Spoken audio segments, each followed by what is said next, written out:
Ako prežiť svoj život v čo najlepšom zdraví a čo najdlhšie? Čo to vlastne dlhovekosť je a vie nám niečo doslova predĺžiť život?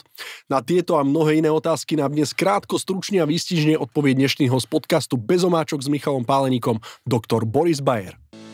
Volám sa Michal Páleník a už 15 rokov pomáham ľuďom zorientovať sa v problematike chudnutia, športovej výživy a wellbeing coachingu. Podcast Bez omáčok je určený pre každého, kto hľadá ucelené a praktické informácie ohľadom stravy, cvičenia, spánku a životosprávy, ktoré vie ľahko aplikovať do svojho života. Boris, ďakujem, že si prišiel. Ja ďakujem za pozvanie. Dnešná téma je dlhovekosť, Boris. Vieš nám trošku objasniť, čo to vôbec tá dlhovekosť je, že koľko potrebujem žiť, aby som bol dlhoveký?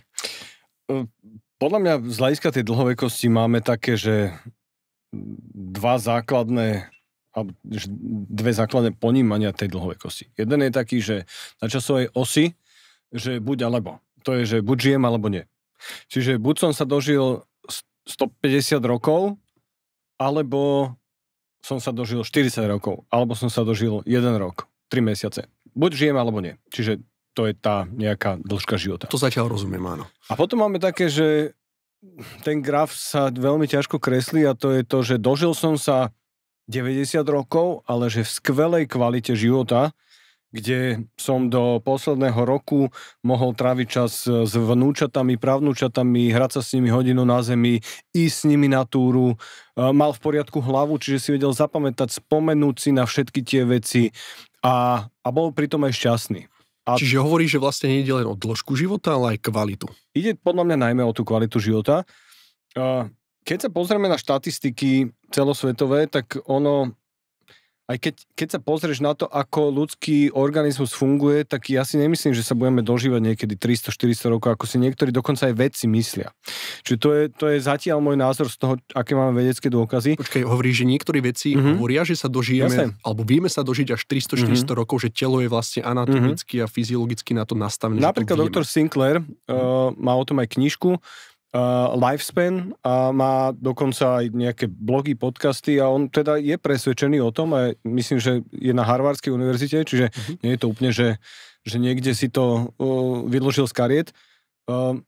Ja si myslím, že to ľudské telo je natoľko komplexné, že ak sa podarí, možno sa podarí napríklad omladnúť nejakú orgánovú sústavu alebo napríklad oko, hej, čo už vieme, že na myšiach dokážu, že oko, ktoré stárne, zrazu ho omladnúť, ale podľa mňa celý organizmus, že je taká schéma tisíciek rôznych procesov, ktoré medzi sebou sa ovplyvňujú, že tam sa asi nedostaneme. Čiže to je taký ten prvý názor toho, že skôr pôjde o to, aby ten potenciál, ktorý máme, vidíme, že sa dožívajú niektorí ľudia 110-120 rokov, že to je fakt, že to sa vieme dožiť a myslím si, že čoskoro, tým sa bavíme o dekádach teraz odtiaľto dopredu, bude, že normálne sa dožiť 90-100 rokov. Že to bude normálne. Ale teraz tam je otázka, že v akej kvalite života. Lebo teraz vidíme, že si predĺžujeme život za posledné... Čím to je? Dobrou akutnou liečbou. Čiže medicína. Že sa skoro, áno, jasné. Akože tá medicína, ktorú niektorí nazývajú, že medicine 2.0, alebo že tá terajšia novodobá posthypokratová medicína, kde sú antibiotika a tak ďalej, kde vieme zachrániť ženy pri pôrode, keď začnú masívne krvácať, kde vieme vyriešiť infarkt myokardu, aby ten človek nezomrel, kde vieme zaliečiť rakovinu, kde vieme zaliečiť diabetes, ale často mimo to predĺženie života nepredĺžujeme kvalitný život. A tam nastupuje tá nejaká moderná medicína, ktorú nazývame medicínou dlhovekosti, kde chceme práve tieto veci zlepšovať, lebo tie dáta sú pomerne jasné. Ja chcem sa teda vrátiť k tomu, že keď má niekto 90 rokov, vieš, aká je šanca, že zomrie každý deň, keď sa zobudí? Relatívne vysoká, ale neviem, povedz. Je to, že hodenie kockou. 1 zo 6. Wow, čiže 1 ku 6, že po 90. roku života každý jeden deň si hodím kockou, že či prežijem alebo nie. Čiže vek je ten najzákladnejší rizikový faktor prakticky všetkých chronických ochorení, ale samozrejme toho, že či žijeme alebo nie. Keď máš niekoho, kto má 100 rokov, tam už tá šanca je obrovská, že aj cez to, že je relatívne fit, že sa ďalší deň nezobudí, alebo že ten deň zomre. A vieš tam, Boris, povedať, prečo vôbec starneme? Tak my napríklad v roku 2022 bol, že v Kodani taký kongres medicíny dlhovekosti, kde znovu revidovali takzvané že hallmarks of aging, že prečo stárneme. Myslím, hallmarks tam teraz je 15 alebo 16 a je to, že súbor rôznych vecí, ktoré sa dejú v tele. Starnutie DNA, poškodzovanie DNA, epigenetické zmeny, hromadenie rôznych látok, ktoré môžu poškodzovať telo, zhoršenie proteosyntézy, je tam zápal ako jeden z tých novších faktorov, mitochondriálna dysfunkcia, čiže problémy s jednou časťou buniek a tak ďalej. Je tam naozaj, že 15 rôznych tých hallmarks, kde patria tie senescentné bunky, že bunky, ktoré stárnu, ale nejakým spôsobom sa nezaniknú a potom môžu poškodzovať to telo. Hej, čiže ako keby tých variácií, prečo sa to deje, je týmto pádom v ľudskom organizme strašne veľa. Je. A my vieme, že niektoré bunky vedia lepšie regenerovať, hepatocity bunky v pečení a niektoré bunky vedia horšie regenerovať, ale proste nejako v čase jednoducho strácajú schopnosť nejakej obnovy a tým pádom sa poškodzujú a nakoniec zomrieme. Snažím sa to veľmi zjednodušiť, samozrejme je to podstatne komplexnejšie a ty hovoríš, že vieme niečím buď spomaliť tieto procesy, alebo vieme ich vôbec zastaviť a ak áno, čo je to, čím si vieme my najviac predĺžiť život, pokiaľ sa pozrieme mimo medicínu. To znamená, keď ideme do toho lifestylu. A tam je presne to, že momentálne podľa mňa je to o tom využiť skôr ten potenciál, ktorý máme. Že keď vidíme, že niekto sa dokáže dožiť 110 rokov, tak tá rovnica je, že keď to niekto dokáže, tak to dokáže každý jeden homo sapiens, ktorý žije na planéte Zem. Lebo ten potenciál tam je. Samozrejme sa to nie u každého podarí, ale vidíme, že kde ten potenciál zhruba je. Že teraz sa dožívame, je to nejakých 76, 78, 80, podľa krajiny. Našiel som štatistiku, že muži na Slovensku sa dožijú v priemere 74 rokov a ženy 81 rokov. Je to relatívne veľký rozdiel. Prečo ženy žijú proste dlhšie? To doteraz ešte nevieme úplne povedať. Rozhodne nemajú menej stresu, rozhodne nemajú lepšie podmienky na planete Zem. Je tam zrejme tam hrá ten Y-nový chromozom niečo, zrejme tam hrá rolu nejaký testosterón alebo estrogény, alebo tie ženské pohlavné hormóny ako protektívne. Je tam toho viac, ale zatiaľ ešte nevieme túto otázku odpovedať, že prečo to tak je. Úžasné, pretože je to relatívne veľký rozdiel, keď si zoberieme. Podľa mňa jeden z tých dôvodov aj bude to, že ženy sú menšie. Hej, že reálne vidíme, že keď niekto je dlhoveký, tak to zväčša býva, že útla žena, ako že statný 130-kilový chlap. No teraz si ma nepozbudil. Dobre. Ale takto, že práve, že som ťa pozbudil, lebo ešte raz, že to, že niekto sa dožije 120 rokov, neznamená, že to bude kvalitné. Že niekto sa môže dožiť 100 rokov, predstav si, že sa dožije 100 rokov kvalitných. Je to v pohode?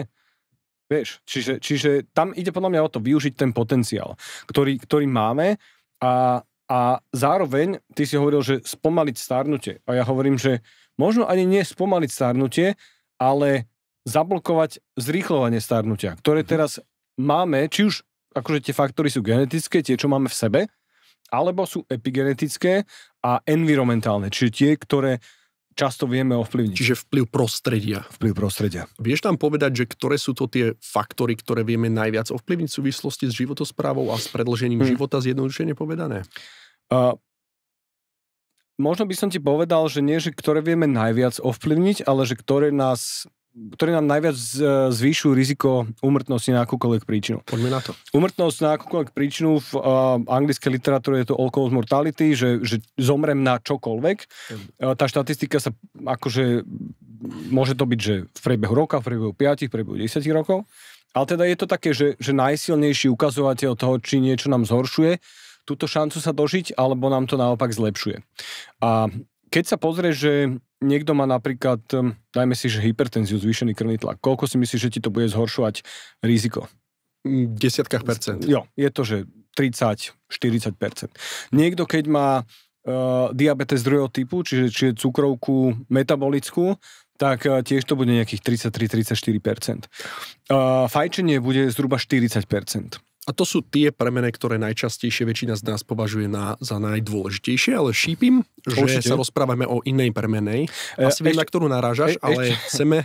Nie, vieš čo, ja by som ešte k tomu povedal, že máme štatistiky, že 65 plus ročný jedno z týchto chronických problémov, či sú to chronické zlyhanie obličiek, hypertenzia, diabetes druhého typu, problémy s kostiami, s klbmi, osteoporóza, má 80% ľudí, ktorí majú 65 plus. 80% má ľudí, aspoň jedno. Aspoň jedno. A aspoň dve má skoro 70%. Je to prirodzené? Že je to normálne, keď sa spýtam? No, to je tá otázka, že my vieme, že druhú väčšinu z toho vieme zvrátiť ešte, že predtým, ako sa dostane ten človek do tých chronických stavov. Čiže osteoporóza, keď máme dobrú prevenciu, máme dobrú diagnostiku a vieme, že človek sa dostáva do tej osteoporózy, my máme na to veci, ktoré môžeme robiť. Mimo to, čo štandardne vieme v liečbe tých reumatológov, a že sú to napríklad sílový tréning. Je to dobrá strava, dostatočne výživná, že má dostatok energie v tom dennom jedle, že tam má dostatok vápnika, že tam má dostatok bielkovín. A tým vieme zvrátiť tú osteoporózu, že vieme ženám, ktoré sú v menopauze, pomôcť, aby tá osteoporóza neprebiehala zrýchlene, keď sa im menia hormóny. A to je iba jeden z tých, lebo akože diabetes druhého typu u druhých väčšinu ľudí bude riešiteľný. Ak ho vieme riešiť dostatočne skoro predtým, ako sa stane ložiskom pre tie iné chronické ochorenia. Čiže toto sú tie štatistiky, že tu sú 30-40%, ale presne ako si hovoril, že potom máme data, že sú oveľa silnejšie ukazovatele, a to je napríklad VO2 max, čiže to, že ako som fit. Maximálna spotreba kyslíka, ktorá sa meria na kilogram hmotnosti za minútu, sú to nejaké, vypluje to nejaké číslo, dvojciferné, a u väčšiny ľudí dvojciferné. A zistujeme, že niekto, kto je na tej že nazývame to elitné čísla, ale to sú elitné čísla z hľadiska populácie, nie z hľadiska športovcov, že tých horných 5%. Keď je niekto tam. A keď ho porovnáme s niekým, kto je tých spodných 25%, čiže ten spodný 25% nižšie, tak to riziko je zhruba o, myslím, že to je 209% vyššie, keď niekto proste nie je fit. Čiže to je oveľa silnejší ukazovateľ, ako či má niekto rakovinu, či má niekto diabetes. Boris, to číslo je tak obrovské, že možno skúsime priblížiť ľuďom, čo to vlastne ten VO2 max je, vysvetliť a či je to bežne dostupné meranie pre bežných ľudí. Je to bežne dostupné, robí sa to štandardne že človek dostane masku.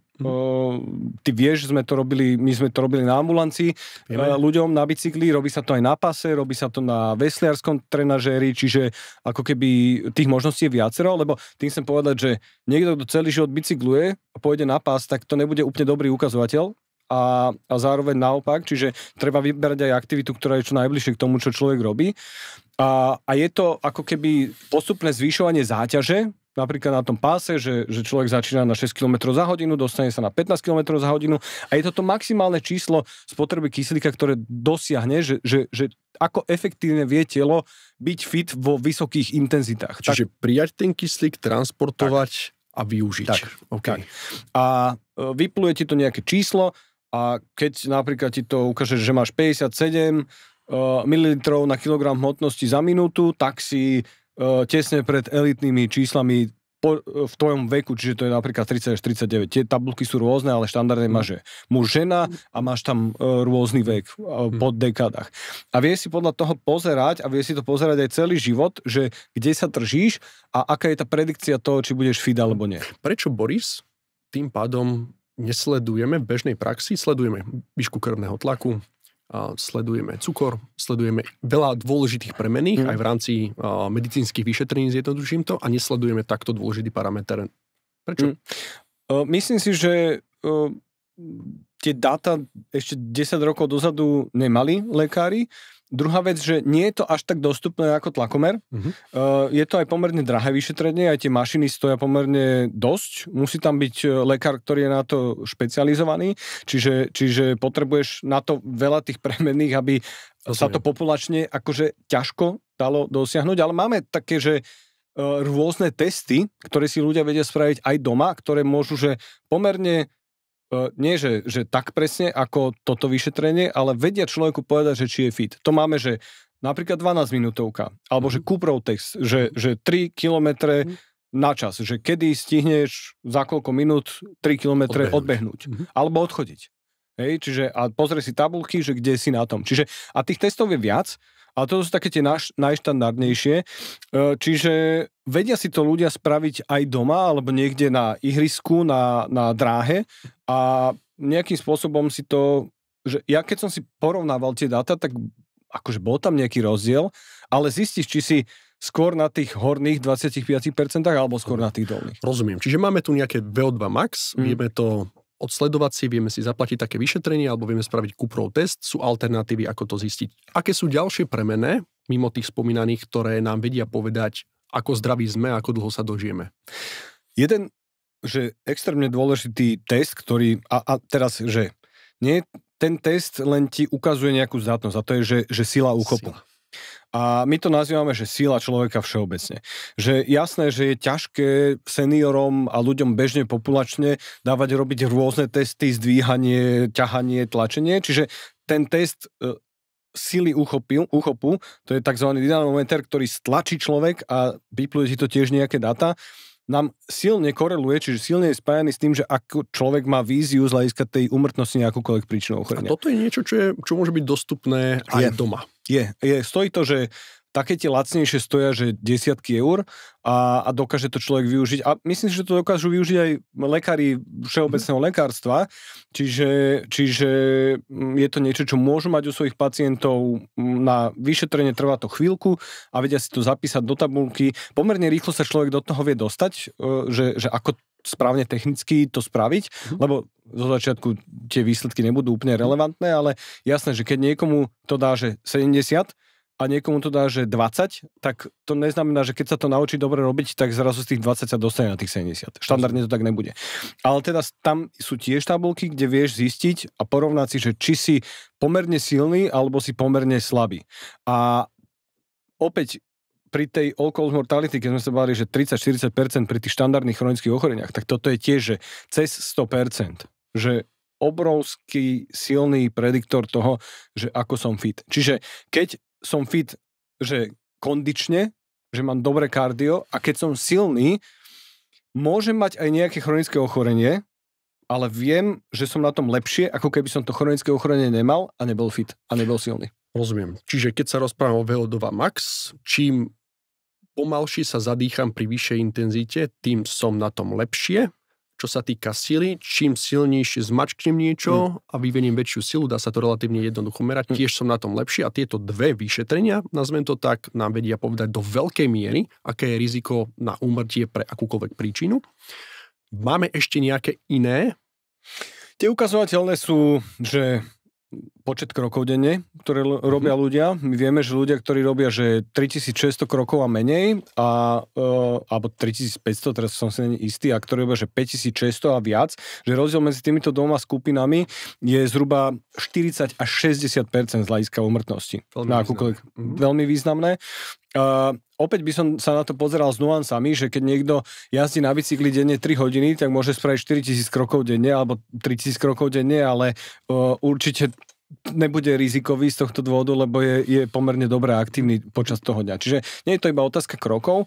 My vydávame, teraz máme krásnu analýzu z 2024 roku, že zisťujeme, že muži, ženy a potom, že úmrtnosť na srdcocievne príčiny a úmrtnosť na akékoľvek príčiny. A zisťujeme z tých dát, že množstvo toho silového tréningu by malo byť zhruba 2 až 3 krát týždenne, to je taký ten sweet spot, kedy aj muži, aj ženy z toho benefitujú, dokonca ženy benefitujú z toho viac ako muži, z hľadiska znižovania rizika úmrtnosti a z hľadiska toho kardia, ženy, tam, že vidíme, že ženy potrebujú menej toho kardia na to, aby dosiahli tie benefity a muži o niečo viac. Počkaj, tu sa pozastavme, pretože povedal si veľmi dôležitú vec. Veľa ľudí vie, že cvičiť je zdravé, ale u tej ženskej populácii sa stretávame s tým, že dievčatá, dnes už je to podstatne lepšie, ale niekedy sa boja, že im narastú prílišne svaly a nebude to dobre vyzerať a väčšina dievčat chodí stále viac behať. Teraz, keď si odstúpime od toho a nebudeme sa pozerať vyslovene na tú psychohygienu a tak ďalej, je to veľmi dôležité. Ty hovoríš, že u dievčat, keď si zoberieme tie pros a cons, tak vlastne tá sila je dokonca dôležitejšia ako kardio. a u mužov je to presne naopak. Neporovnávali som, že dôležitejšie, a skôr je to o tom, že ženy si myslia, že ťahá ich to viac do kardia, ale mali by viac robiť silový tréning, a mužov to viac ťahá štandardne populačne do silového tréningu a mali by robiť viac kardia. A vydávame, že keď muži, ale aj ženy, ale hlavne muži, že keď robia, že viac tých silových tréningov, že 5, 6 a väčšie počty týždenne, tak to riziko sa im práve, že akože ten protektívny účinok sa im zmazáva do toho, ako keby necvičili vôbec. A teraz opäť sa na to treba pozrieť s nuansami, že nemyslím si, že to je iba otázka zatlačenia dýchu, a je to podľa mňa otázka aj toho, že tí muži vtedy, keď už cvičia 6 krát týždenne, už to berú veľmi vážne ten silový tréning, a často do toho nastávajú rôzne látky, ktorým chcú zlepšiť ten tréning, zefektívniť si ho, a tým sa bavíme napríklad o anabolických steroidoch, o rôznych stimulantoch, o hormónoch, štítnej žľazy, rastovom hormóne, inzulíne, a to sú proste veľmi rizikové látky. To už nesúvisí so zdravím. Čiže keď sa rozprávame o zdraví, rozprávame sa o tej frekvencii 2 až 3 krát týždenne. Toto už je že hobby, a niekedy až by som povedal na tej nie úplne nezdravšej úrovni. Ja by som povedal, že 3 krát týždenne silový tréning dokáže byť, že človek dokáže sa stať veľmi silným. Keď je intenzívny a dokáže, buď teda, že vysokej intenzite, alebo že vysoký objem tréningu, tak dokáže byť, že extrémne silný, aj keď 3 krát týždenne cvičí, lebo tie svaly potrebuje aj oddychovať. Spomínaš silu.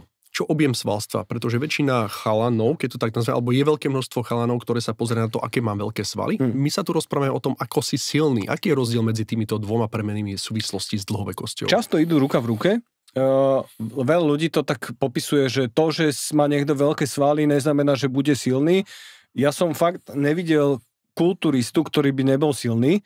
Že ako, to sa bavíme, že akýkoľvek kulturista ti zdvihne 100 kg zo zeme, hej, to je pre mňa silný človek. Že nemusí byť najsilnejší na svete, ako bol Ronnie Coleman, hej, alebo Franco Colombo, čo boli stará škola kulturistov, že zdvíhali 300-400 kg zo zeme alebo na drepy, ale akože reálne to s tou hmotnou svalou ide. Že keď chce mať niekto veľké svaly, musí pridávať buď tú hmotnosť, alebo teda množstvo opakovaní, alebo obidvoje. Sila koreluje s objemom, ale teraz, že či ten objem je dôležitejší ako sila. Vôbec nie. Tak. Oveľa dôležitejšie je byť silný, a skôr my sa nad tým tak pozastavujeme, že určité množstvo svalovej hmoty už nie je fyziologické, a vidíme to z toho dôvodu. Čiže prirodzené. Áno, že vidíme to, že telo sa toho ľahko zbavuje, že keď... A ťažko to aj naberá. Tak, jasné. Že to množstvo svalovej hmoty my vieme koľko, že zhruba tých 50% u muža, 50-55, akože tie dáta sú rôzne. Pardon, čiže 50 až 55% nášho tela by malo byť tvorené svalmi, hovoríš. Že to je také, že elitné, by som povedal, že super. To znamená, že keď niekto má 80 kg celkovú hmotnosť a tá mašina, jedna z tých mašín, to InBody, však používajú to asi väčšina z nás, ti vypluje, že má 40 kg svalovej hmoty, tak si akože veľmi dobre na tom. Skvelé. A čo je také, že som zle? Že toto už je málo svalov a ohrozuje to dĺžku môjho života? U muža by som povedal, že pod tých 40%, ale vždy je to aj o tom, že koľko má tukovej hmoty, hej? Že vždy je to o tých pomeroch, lebo niekto môže mať aj viac tukovej hmoty, ale dostatok svalovej hmoty, a tým pádom percento tuku bude v norme, a tá tuková hmota sama nebude nejakým spôsobom tam rozčuľovať. Že to chcem povedať, že tuková hmota, veľa ľudí je buď jednostranné, že buď povie, že ale môžeš byť tučný a fit, a môžeš byť, že chudý a nefit, čo akože je pravda, ale zároveň vieme, že čím sa množí to tukové tkanivo, tak tamto riziko proste narastá. A podkožné tukové tkanivo má nejaké svoje limity. To podkožné tukové tkanivo nie je rizikové zdravotne, ale to orgánové je významne. A je to otázka času, kedy to podkožné už povie, že mám svoje limity za sebou a začne sa robiť to orgánové, a to je to, čo začne byť rizikové. Čiže ty hovoríš, že pokiaľ telo naplní svoju kapacitu alebo schopnosť naplňať tie tukové bunky pod kožou, tak potom si to začne ukladať tam, kde sa to nesmie, niekde okolo pečenia, okolo orgánov, a to je ten viscerálny tuk, to je ten orgánový. Takže keď je tento vysoký, je to pre nás z hľadiska dlhovekosti nebezpečnejšie, ako keď máme ten tuk, ktorý väčšinou, že to je ten, čo vidíme. To tak, znamená, že si ten, čo sa trasie. Áno, ten, čo sa trasie.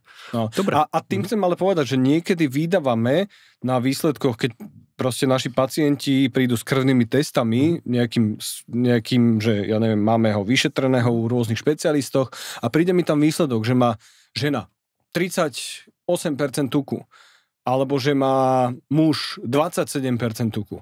A tie mašiny mi vyplujú, že mal by schudnúť. Ale ja vidím, že je fit, že športuje a že tie testy sú v poriadku, že je proste metabolicky zdravý, tak to pre mňa, že OK, že možno to je pre ňoho prirodzené si držať takéto percento tuku, že nie je to nič ustrelené. Jasne. Môžem mu povedať, že OK, keď športujete, je to stále hmota nejaká, čiže tie kĺby môžu trpieť dlhodobo, ale nejakým spôsobom to pre mňa nie je z hľadiska tej dlhovekosti také závažné, ako keby niekto mal napríklad, že 25% tuku muž, 30% žena, 28% žena, ale metabolicky nezdravý. Dobre, rozumiem. Čiže máme tu ďalšie faktory, ktoré vplývajú na dlhovekosť, množstvo tuku, kde sa ten tuk nachádza, svalstvo, povedali sme si niektoré vyšetrenia, ktorými sa vieme dopátrať k tomu, aké máme rizika. Ty si vydal viacero bestsellerov, medzi nimi Medicína výživy 1, 2, potom je to Protokol prirodzenej plodnosti a tentokrát to bol ich 100 receptov dlhovekosti. Čiže ideme teraz trošku do výživy. Vieš nám popísať, čo sa vlastne nachádza v tejto knihe, ako významne strava ovplyvňuje, dá sa povedať, dlhovekosť, lebo keď máme také tie 4, že strava, pohyb, hlava, mentálna hygiena, spánok 5, tak tá strava má ako veľký význam, keby sme zobrali z tohto koláča? Strava je pre mňa, nazývame to, že nízko položené ovocie. V angličtine, že low hanging fruit, čiže je to niečo, čo vieme zlepšiť u každého človeka. Tá fyzická aktivita, aj cez to, že je extrémne potentná, je veľmi náročné to zmeniť u ľudí, že nejakým spôsobom ich zaradiť do toho, že budú aktívni. Aha, čiže jesť musíš, hej? Niekoľkokrát denne. Hýbať sa nemusíš, popovedať. Že mal by si sa, my robíme všetko preto, aby sa ľudia hýbali, ale tá stráva, že každý je. Čiže upraviť to je, že instantne ľahšie zhodou okolností, že dlhodobo nie. Hej, že vieme, o čom hovoríme, takže, ale keď sa bavíme o chudnutí pri beraní napríklad, tak tá strava bude ľahšie hýbať s tým kalorickým príjmom a výdajom.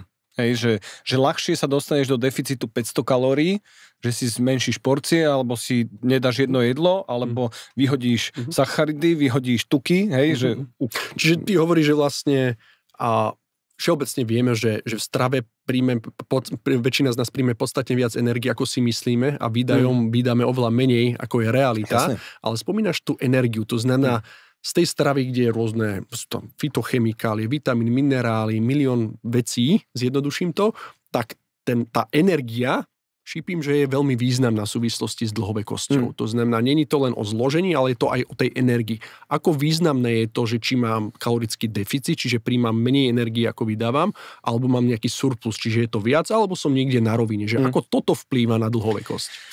Jednak, čo musím povedať, že oveľa dôležitejší je kalorický príjem alebo energetický príjem ako zloženie makroživín. To je oveľa dôležitejšie. Som o tom presvedčený, že keď má človek dostatok bielkovín, alebo že akurát bielkovín, lebo niektorí si už ulietávajú na tom množstve bielkovín, že je to proste od do.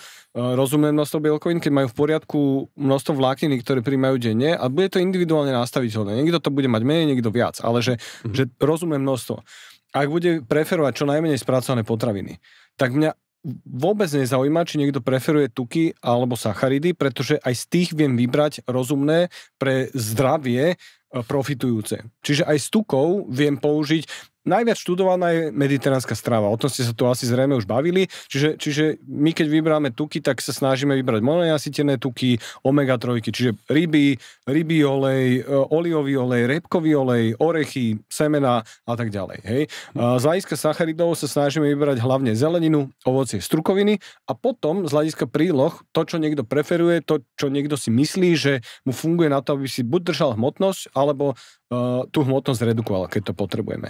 A naozaj mi je, že absolútne jedno, keď niekto zje rozumné množstvo sacharidov a bude chcieť viac tukov, tak je to OK. Takisto naopak, keď niekto bude chcieť trošku zredukovať tuky, je to kaloricky jednoduchšie, hej? Čiže áno, že makroživiny ma až tak nezaujímajú, skôr ma zaujíma ten energetický príjem, pretože my vieme, že kalorická reštrikcia je jedna z tých možností, ako nie, že si predĺžiť život, ale možno spomaliť to stárnutie. My to vydávame z tých štúdií, že tam sa menia tie zápalové a protizápalové štruktúry, cytokíny, rôzne látky, ktoré v tele proste sú a tým pádom viem pomáhať tomu zdraviu. Len dlhodobo udržiavaná kalorická reštrikcia je veľmi ťažko dlhodobo udržateľná. Že je taký vtip, že kalorická reštrikcia predĺžuje život, ale je hrozný. Hej, čiže ako keby preto sa snažíme ľudí nastaviť na športovanie, aby nemuseli ísť do nejakej významnej kalorickej reštrikcie, aby sa mohli proste držať v norme, príjem versus výdaj, a tým športom zlepšovali to svoje metabolické zdravie.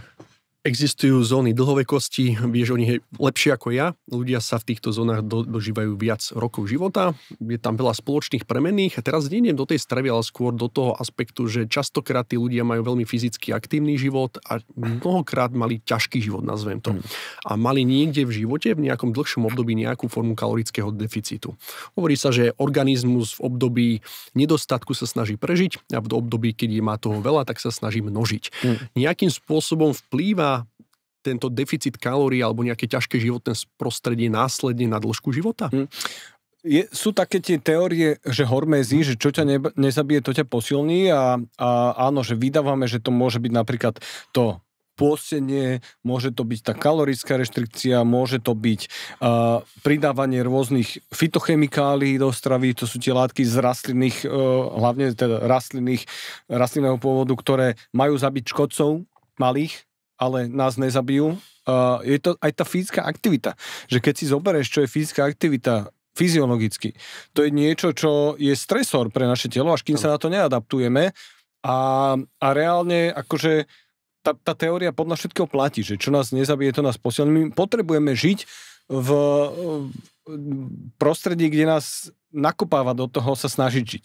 Hej, že podľa mňa v tom takom, že úplne myslím si, že žijeme teraz v najlepšom období Zemegule a musíme sa snažiť tej životospráve robiť niečo preto, aby sme prežili dostatočne dlho a dostatočne kvalitne. Lebo všade okolo, tým chcem povedať, že keď máš hojnosť a už je príliš veľa tej hojnosti, tak to tiež nie je dobré pre naše telo, ani pre naše hlavy.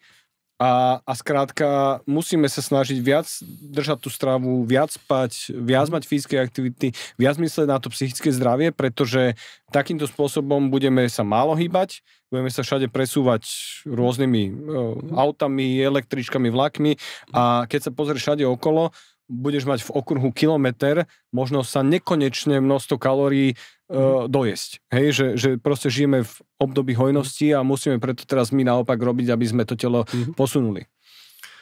Snažíme sa žiť dlhšie, mať lepšiu kvalitu života. Máš pocit, že sme teraz šťastnejší ako pred 200 rokmi? Keďže si pred 200 rokmi určite žil. Vieš, že hovorí sa, že ani ten najpremernejší človek v dnešnej dobe, hej, že keď si zoberieš priemerného človeka z hľadiska toho, kde žije, ako žije, aký má plat, ako sa hýbe, že čo má všetko, že by to nevymenil s kráľom v 10. storočí. Rozumiem. Že nevymenil by si ten život, ktorý máme teraz, že žijeme, že máme teplo, máme periny, máme kde bývať, máme sa ako dostať. Alebo nemáme španielsku chrípku, mor a veci, ktoré vyhľadili tretinu Európy. To je presne tá druhá časť, kde som sa chcel dostať, že nezomierame toľko pri porode alebo pri obyčajnej chrípke. Hej. Čiže z hľadiska tohto áno, ale z hľadiska toho mentálneho šťastia myslím si, že je to taká novodobá pandémia, že vydávame to posledné roky, a je to dôležitá súčasť nás, lebo vieš, ten svet nás pokazí, že ľudia majú rôzne traumy, na to by mohli hovoriť skôr psychológovia, že čo si prenášame a častokrát sa oddialujeme od seba, akože od svojho ja a to nás podľa mňa ničí. Že z toho, čo mám načítanú túto tematiku od autorov, tak to je veľmi dôležitá súčasť toho, že ľudia teraz žijú v inej dobe, žijeme veľa v onlineovom svete a je to dôležitá súčasť nášho zdravia, lebo to mentálne zdravie, emočné zdravie je proste jedna z tých základných triad, hej, že ja hovorím, že je triada zdravia. Je to fyzické zdravie, aby sme sa vedeli hýbať, je to mentálne, aby sme si pamätali, aby sme vedeli rozvíjať ten mozog ďalej, ale je to emočné zdravie. Že keď máš všetko, čo potrebuješ, z hľadiska, že máš kde bývať, máš množstvo financií na to, aby si išiel na dovolenku alebo čokoľvek, si fit, aj si pamätáš všetko, ale cítiš sa hrozne. Si smutný každý deň, tak ten život nie je kvalitný. Súhlasím. Boris, možno trošku z iného súdku. Pre teba určite veľmi jednoduchá otázka. Aký doplnok výživy si mám dať, aby som dlho žil a kvalitne? Poprosím ťa aj dávkovanie. Viem asi, na čo narážaš, na tie rôzne resveratroly a metformíny a rôzne látky, ktoré nikotinamid mononukleotid a nikotinamid ribozid. A iní mimozemšťania. A iní, quercetin, fisetin. Žiadna z týchto látok nemá moc dobré dôkazy momentálne na ľuďoch, nemá moc dobré vízie do budúcna, čiže zatiaľ nemáme magický doplnok výživy, ktorým by sme si vedeli predĺžiť život. Z tých liekov je to, že z hľadiska dĺžky života vyzerá nádejne rapamycin momentálne, to je liek na imunitný systém, ktorý sa pôvodne na imunitný systém, myslím, že to bolo na Veľkonočnom ostrove, kedy sa prvýkrát táto látka detekovala. A potom teraz akože napríklad ukazujú sa lieky na chudnutie, ako lieky, ktoré dokážu predĺžiť život. A je to práve z tých dôvodov, čo vydávame, že je tam nejaká kalorická reštrikcia, je tam zlepšenie metabolického stavu toho človeka. A sú tam, akože, teraz nechcem robiť akože propagáciu týmto liekom, lebo nemyslím si, že máme ešte dostatočne dlhé pozorovanie na veľkom množstve ľudí z hľadiska rizik, ale momentálne to vyzerá, že sú relatívne safe. Ale stále, že aj keď hovorím o týchto látkach, tak stále sú to, že látky, ktoré ti nespravia, že zrazu, keď sa máš dožiť tých 81 rokov, ako žena, že sa dožiješ 150 rokov. Alebo že sa dožiješ čo len 100 rokov. Že to nie je... Momentálne nemáme také látky, nemyslím si, že aj budeme mať. Lebo... Prečo? Ešte raz sa vrácam k tomu, čo som na začiatku hovoril, že to telo je tak komplexné, že má aj rôzne brzdiace procesy, že vie na niečo zareagovať a myslím si, že keď dáš iba jednu látku, tak na to zareaguje nejakými inými procesmi, že nebude to také, že akože v tomto som veľký skeptik. Nefunguje to, ako si často myslíme, že je to tak vytrhnuté z kontextu, že dodáš jednu látku a to vyrieši. Že v tom reťazci a mechanizme je neuveriteľne veľa biochemických pochodov, ktorým mnohým z nich musíme priznať stále nerozumieme. Boris, úžasná téma naozaj. Rozmýšľam, že či chcem žiť dlhšie, či chcem žiť kvalitnejšie, šťastnejšie. To sú všetko také pojmy, ktoré si uvedomujeme potom počas života, že čo je vlastne dôležitejšie. Ale skús mi trošku predstaviť, že ako vyzerá deň, týždeň Borisa Bayera, človeka, ktorý vyštudoval medicínu, má doktorát, rozumie životospráve na úrovni, ako veľká väčšina populácie nie. Si tiež smrteľník? Zápasíš s týmito problémami ako bežní ľudia? Myslím, že by môj život veľmi nudil ľudí, ktorí akože si myslia, že bude nejaký iný ako vieš, tým, že ja nemám nejaké záľuby rôznych, nazvime to, že materiálnych veciach, tak moje záľuby sú, že rád športujem a rád trávim čas s mojou rodinou a rád trávim čas v práci, takže môj život sa naozaj točí okolo týchto troch. Som rád, že sa mi narodila dcera, lebo posunula v rebríčkoch hodnôt tú rodinu, že na úplne prvé miesto, že tak ako keď varírovala kedysi, že na prvom mieste s tým športom, alebo tá práca sa tam raz za čas dostala, tak teraz viem, že to, čo je najdôležitejšie, je to, čo proste vychováme tie ďalšie generácie a že však ty sám vieš, že keď sa k tebe pritulí proste dcéra a zaspí na tebe, že nie sú silnejšie veci. Tak. A preto si myslím, že by bol veľmi ani nie, že jednoduchý ten život, ale že veľmi nudný pre tých, čo to sledujú. Čiže ako keby ráno vstanem, spravím si kávu, spravím si raňajky, som s dcerou, som s obsom, idem buď do lesa behať, alebo idem do práce, Po obede, keď sa dá, si zacvičím, keď sa nedá, tak som zase doma a pomedzi to akože pracujem. Čiže ako keby není ten život, že nerobím teraz nejaké biohacky, nežijem v infračervenom svetle a nenosím okuliare oranžové všade, aby som si... Vieš, lebo v tomto chcem povedať, že veľakrát robíme, že v angličtine je to, že minoring majors and majoring minors. Že tie maličkosti, ktoré ti proste reálne nespravia nič.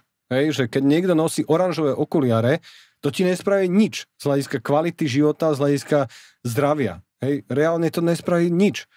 Ale že, sa to predáva, no? Ale že keď sa začneme viac, že byť tu, že na mieste, že si so svojou rodinou a nerozmýšľaš nad nejakým biohackom, že kedy si jedol posledné jedlo a ako si znížiť hladiny glykémie a inzulínu, ale si šťastný v tom momente, že to je oveľa dôležitejšie. Preto je a ono zdravie. to častokrát aj spraví tie veci, o ktorých sa rozprávame. Jasné. Vieš, že niekto chce, ja neviem, nejaký špeciálny tréningový plán, ale akože tak prší, oblečím sa, idem si zabehať. Akokoľvek si idem zabehať, proste idem to spraviť. To je oveľa dôležitejšie. Áno, že telo sa nezmenilo zásadne za niekoľko tisíc rokov a stále sa potrebuje hýbať, stále potrebuje jesť prirodzené potraviny, stále potrebujeme spínkať a stále potrebujeme byť vnútorne v pohode. A najslabší článok je limitujúci. Či si chcel aj môj jedálniček povedať. Prosím ťa.